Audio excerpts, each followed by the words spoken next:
श्रीराम समर्थ. देवाकरता स्वतःला विसरावे. तुम्ही स्वतःला दिवसातून एकदा तरी विसरता की नाही? हल्ली आपण आपल्याला विसरतो, पण ते विषयाकरता विसरतो. स्वतःला विसरावे, पण ते विषयाकरता विसरू नये. एखाद्या वेळेस असे होते की एखादी आनंदाची बातमी समजली म्हणजे आपण काय करतो हे आपल्यालाच समजत नाही. अशा वेळी देहभानावर नसतो हेच खरे. त्याचप्रमाणे दुःखाची बातमी समजली म्हणजे होते. थोडक्यात म्हणजे आपण जेव्हा विषयाच्या अधीन होतो तेव्हा आपण देहाला विसरून विषय भोगतो. त्याचप्रमाणे क्रोधाचे होते. विषयासाठी देहभान विसरणे हे केव्हाही वाईटच, परंतु देवाकरता जर आपण आपल्याला विसरलो तर ते फारच उत्तम. भजन करीत असताना देहभाव विसरून भजन करावे. आपण आता तसे करतो का? भजन म्हणत असताना कोणी ताल चुकला की लगेच आपण रागावतो. ते खरे भजन होत नाही.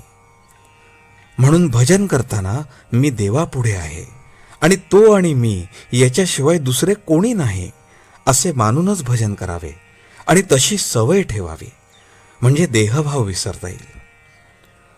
संसारात आपण कोण हे न विसरता संसार करावा, म्हणजेच विषयाच्या अधीन केव्हाही न होता संसार करावा.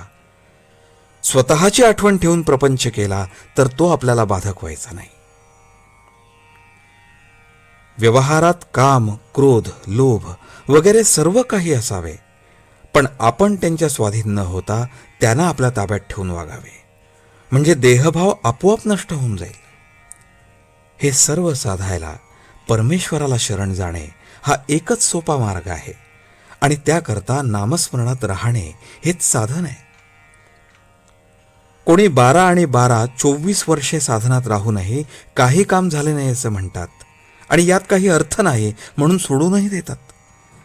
तेव्हा अशा लोकातच अर्थ नसतो की गुरूत काही नसते, तर आपले आपणच याला कारणीभूत असतो हे पक्के समजावे. संन्यास घ्यायचा असेल तर बायकोला बरोबर घेऊन संन्यास घेता येईल का? त्याप्रमाणे विषय बरोबर घेऊन गुरुकडे गेलो तर गुरुची खरी भेट होईल का? ती शक्य नाही. याकरता ते सांगतील ते साधन आधी करावे, म्हणजे चित्त शुद्ध होते आणि ते झाल्यावर त्यांची खरी भेट होते. म्हणून आपण त्यांच्याजवळ खरे समाधान मागावे आणि ते मिळाल्यावर आणखी काय मिळवायचे राहते. मग तो ज्या स्थितीत ठेवील त्यातच समाधान होते.